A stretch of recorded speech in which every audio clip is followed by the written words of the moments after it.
Tenga listo el tinto que ya vienen los huevos revueltos con los ingredientes de una de las recetas que más aplica el Congreso cada 4 años: elegir al Consejo Nacional Electoral. Desde la redacción de La Silla Vacía, soy Tatiana Duque. Es miércoles 26 de agosto. El Consejo Nacional Electoral, o CNE, es una de las instituciones más apetecidas por los políticos dentro y fuera del Congreso. Pocas elecciones reúnen al Congreso en pleno y esta es una de ellas. Cada partido puede postular a sus aspirantes, que suelen ser excongresistas, quemados para ser congresistas o aliados de los congresistas. Es un tú a tú que en su elección y en su previa refleja el estado actual de las bancadas. Por ejemplo, si se estaba preguntando qué anda haciendo Gustavo Petro por estos días, pues fue eso, elegir a sus candidatos. Es una de las pocas cosas que hizo que el ministro de la Política dejara de atender su zona del terremoto para volver a Bogotá. Fue por el Consejo Electoral pasado que fue sancionada la campaña del expresidente Petro y fue el mismo que le dio la personería jurídica al partido del presidente Abelardo de las Priella. Así que hoy revisamos la minucia de lo que dejó la elección del nuevo Consejo Nacional Electoral con Eber Mejía, los ojos y oídos de La Silla Vacía en el Congreso. Gracias por volver por acá. Hola Tatiana, un gusto regresar a Huevos. Y está regresando justo al filo de la medianoche cuando estamos grabando, porque acaba de terminar la sesión del Congreso, de la elección del Consejo Nacional Electoral, y este nuevo Congreso cumplió ya un mes de posesionado y en medio de la catástrofe por el terremoto pues no deja de sesionar. Ya lo hizo en pleno para escoger al Contralor General y también lo hizo en los últimos minutos para la elección del Consejo Electoral. ¿Para qué nos sirve el CNE y por qué es tan importante que hace que el Congreso se reúna en pleno? Bueno, Tatiana, el CNE puede ser un contrapeso para los presidentes y para pues alcaldes y gobernadores. Lo fue con el presidente Petro en todo el tema de su financiación de la campaña y pues ahora toca ver si con Abelardo tendrán la misma insistencia o pondrán la misma lupa sobre, por ejemplo, las cuentas de su campaña. También recordemos que el CNE saliente fue el que le dio la personería jurídica a Defensores de la Patria, el nuevo partido de Abelardo. También de cara a las elecciones locales será clave, pues es la que revisa los impedimentos y las demandas contra los candidatos a alcaldías y gobernaciones. Y pues ser magistrado del CNE tiene un poder político en sí mismo, vigila las campañas, aprueba personerías jurídicas y pues todo lo que vaya a pasar en términos electorales de aquí al 2030. Y acá es donde entran a jugar las cargas políticas, obviamente. Un factor muy importante fue el del pacto histórico, la bancada más grande del Congreso, que ellos apuntaban a tener 3 magistrados, pero se quedaron con 2. Cielo Rusinque, que viene de ser ministra del anterior gabinete, y Ana Bautista, y ambas tuvieron el guiño del expresidente Petro, que estuvo muy pendiente. ¿Cómo fue esa discusión? Sí, Tati, el pacto es la bancada más grande del Congreso, entonces en todas estas elecciones arranca, digamos que ganando, y para elegir magistrado, cada magistrado se elegía con unos 28 votos, fue la cuenta final y pues el pacto los tenía. Digamos que eso nunca estuvo en duda. El tema fue que el pacto hizo una apuesta ambiciosa al llevar 3 candidatos en alianza con un sector de la Alianza Verde y de otros partidos de izquierda como el Maíz.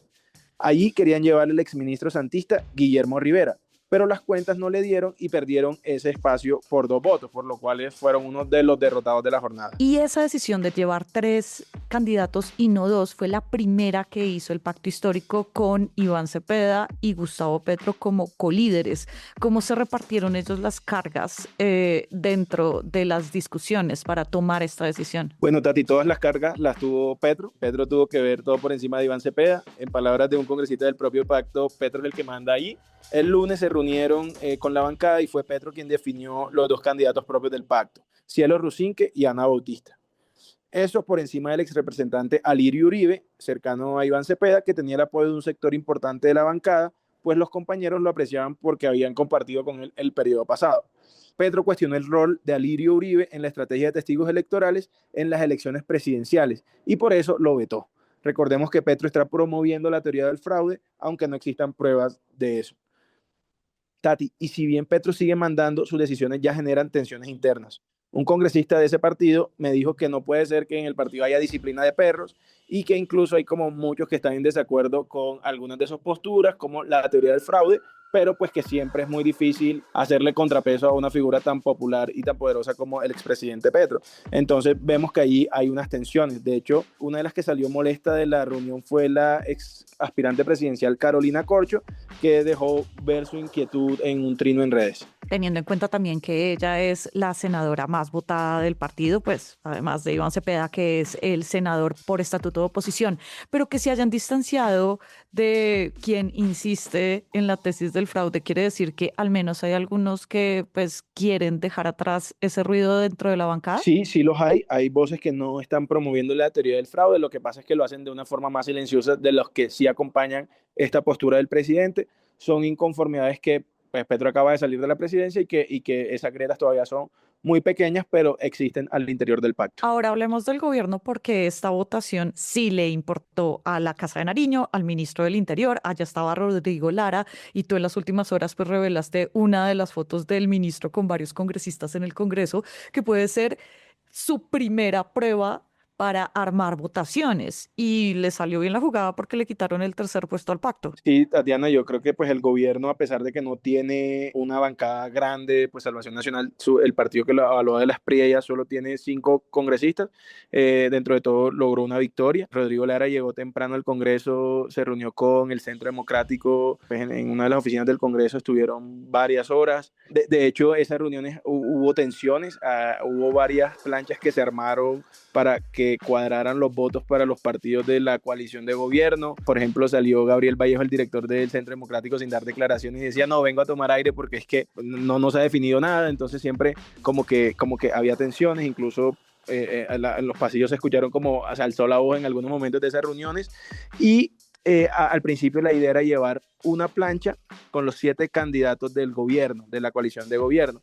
Sin embargo, esa plancha se desarmó en varias ocasiones a tal punto de que al final se presentaron 2 planchas distintas, una con 6 partidos de la coalición de gobierno y otra por aparte de Cambio Radical. Digamos que la victoria del gobierno se consuma cuando pues, se empiezan a contar los votos ya en la sesión y son elegidos 7 magistrados de la coalición de gobierno o afines al gobierno. Al final de cuentas, el candidato del partido del gobierno, que es Salvación Nacional, era José Parra, que terminó quedando. Sí, José Parra, pues como te dije, como sin una bancada grande de Salvación Nacional de solo 5 congresistas, fue elegido. Recordemos que José Parra viene de trabajar en el Consejo Nacional Electoral.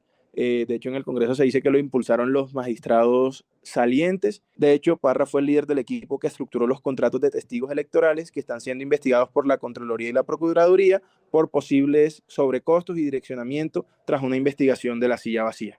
Y en parte también logró su puesto y logró esta victoria el gobierno por una división del Verde. Hubo un grupo del Verde, liderado por Ariel Ávila, que llevó a Guillermo Rivera a la lista del pacto y al final Guillermo Rivera no quedó.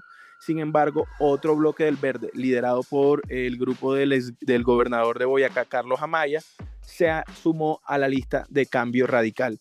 Esos votos fueron decisivos para que Cambio Radical metiera su magistrado, que sería otro magistrado de la coalición de gobierno, con lo cual, digamos que pese a todas las polémicas y las divisiones de planchas, al final quedaron los 7 magistrados afines, por decirlo de alguna forma, a la coalición de gobierno. Es al final todo un juego de sumas y restas de amigos, enemigos y sobre todo políticos que sacas de la elección del Congreso de sus aliados consigo mismos. Bueno, yo creo que el CNE termina siendo un protector de los intereses de las bancadas más grandes y pues que al mismo tiempo es el órgano de vigilancia electoral, lo que hay un conflicto de intereses obvios, pues el CNE en muchos casos investiga a los congresistas o a sus aliados. También sobre cómo quedó la composición del Congreso, digamos que sorprendió que el gobierno pudiera armar estas planchas sin tener una bancada propia y que los congresistas le caminaran. De hecho, uno de ellos nos dijo que fue como un trabajo al fiado, pensando como en futuro y en llevar esas buenas relaciones con el gobierno que hasta ahora no se han dado. Entonces, digamos que eso fue como de las cosas sorpresivas de la jornada, porque en algún momento sí se pensó que uno de esos 7 se iba a caer. Y bueno, también hay que ver, Tatiana, de todas maneras, estos magistrados son más afines a sus propios partidos que al gobierno. Entonces, digamos, el futuro también de las decisiones que tomen esos magistrados seguramente dependerán de qué tan estrechas o no sean las relaciones entre esos partidos de la coalición y el gobierno de la Espriella, que por ahora no han sido nada fluidas. Ever, gracias por trasnochar y tus datos. No, gracias a ti por la invitación, Tatiana, un gusto. Hoy le propongo que arranquemos el día desde el Tolima. También es una zona con presencia de un bosque seco tropical donde pues no se entra con facilidad y hay bastante vegetación y pastizales. Entonces comenzó a propagarse rápidamente porque hay mucha hojarasca y comenzó a pasar a distintas fincas. Desde ahí nosotros... En la vereda yo Maracaibo de personalmente- Armero, Guayabal, en Tolima, hablamos con Adriana Carrillo. Ella es propietaria de una de las 10 fincas que están rodeadas por un incendio forestal desde hace 11 días. Y aunque llamaron a las autoridades desde el día 1, se dieron cuenta que su incendio no estaba siendo contado. riesgo, y ahí encontramos como un primer hallazgo que la verdad nos preocupó mucho, y es que el incendio no había, ni siquiera lo habían reportado y no figuraba en el inventario de incendios que estaban manejando las entidades departamentales. Toda la Y vereda está después de intentando eso, apagar el incendio ustedes como no lo pueden. tienen. En la vereda solamente hay 2 tractores habilitados para poder tratar de apagar el incendio, y a cada tractor le están colocando remolques con tanquecitos de agua para poder llegar a la zona. Tuvimos algunos militares un par de días, pero ya estos militares ya desaparecieron, no volvieron. Hasta el alcalde del lugar se fue hasta allá. Y el alcalde se quedó toda la noche, más o menos hasta las 10 de la mañana, ayudando a apagar el incendio.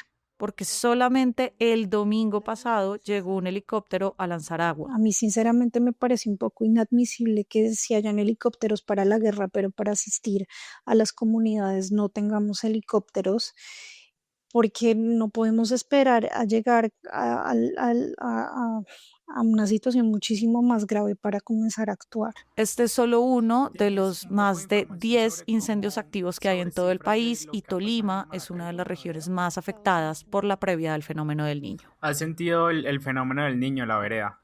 Sí, nos llegó muchísimo antes. De por sí la zona es bastante seca y algunas fincas no tienen comida hace un mes y tuvieron que vender todos los animales. Si puede apoyar, le dejo en la descripción qué es lo que se está recogiendo para el Tolima en la Universidad del Tolima en Ibagué para enviar a las poblaciones afectadas. Toda la movida de poder va a estar al aire en lasillavacía.com, las redes, el en vivo y nuestro canal de YouTube. Y por acá cada mañana estará servido su desayuno político favorito. Fernando Cruz produjo este episodio. Yo soy Tatiana Duque y nos escuchamos mañana.